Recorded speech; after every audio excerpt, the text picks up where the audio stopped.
Hello, this is T West, and welcome to AfroSynergy. Human organ harvesting in Egypt, targeting black immigrants. Refugees enslaved, women raped, and organs stolen, all while being held captive by Bedouin smugglers in Egypt's Sinai Peninsula.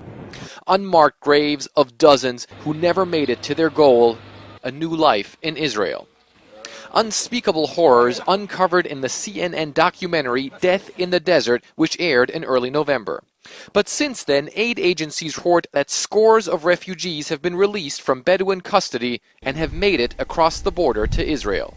What we've seen is, I would say, quite a substantial increase in the number of people who have crossed since the beginning of November. What we've heard was about 1,300 from basically the first 2 weeks of November, which is well over double the normal rate. The UNHCR says it's unclear why so many of the refugees are all of a sudden being released.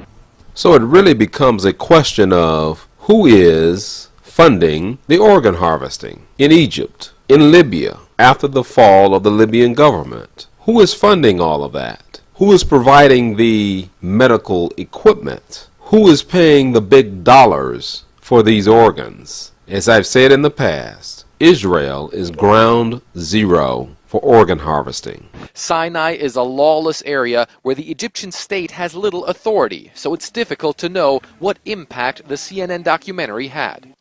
But a chief for the Sawarka tribe says shortly after it aired, Egyptian intelligence officials put pressure on human traffickers, and more than 600 African refugees were released without having to pay the massive sums normally extorted by criminal Bedouin gangs. That matches what the UNHCR is hearing from the refugees who made it to Israel. Eritreans were paying $20,000 a month. Money was being extorted out of them while they're in Sinai. They were there for long periods. They were very ill-treated, often tortured. Women, systematic sexual abuse, consistent, very credible testimonies.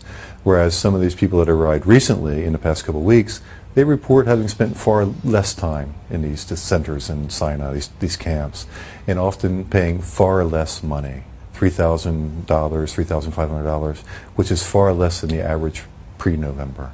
The truth is that the Arab League, members of the Arab League, have been complicit in the killings of black Libyans and black African immigrants in Libya. Now the whole world see that some of them are also complicit in the killing, the rape, and the stealing of organs of black Africans in Egypt. But let us not forget that at the top of the pyramid are wealthy Israelis who are out hunting humans for their organs and are paying top dollar to acquire the organs of these people. Whatever the reason, it seems clear something major has changed in Sinai, and people like Hamdi Al-Azazi, who runs the New Generation Foundation for Human Rights, which tries to help African refugees in Sinai, says it's about time. So would you say that this is modern-day slavery? It's more than slavery. It's terrible. You can't accept. If you tell any person about the stories there, nobody can accept your talking, because they will answer you, no, you're a joke. It is not true. Is it true? Somebody do that in this time in the world? It's unclear whether the increased number of refugees now crossing into Israel really marks a turning point in the treatment of Africans fleeing the turmoil in places like Sudan and Eritrea. But at the very least, it seems a few hundred of them have had a smoother and safer journey to what they hope will be a better life. Yes, Israel can accept a few of the black immigrants. But as we've seen in the past, they have also sterilized many of the young black women from Ethiopia in Israel. We have had rabbis and politicians who have been arrested in the United States for their involvement in organ harvesting, illegal trafficking in human organs in the United States. In other areas of Eastern Europe, these people have been arrested and put on trial, and even in Israel, arrested and put on trial.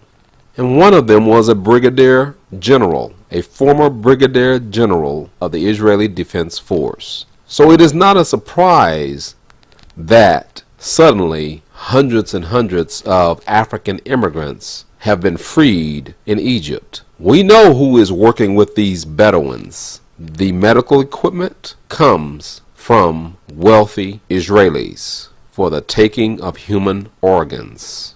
For wealthy Israelis who need kidneys, who need livers, who need eye corneas. The world knows what is going on. This is T. West with Afrosynergy.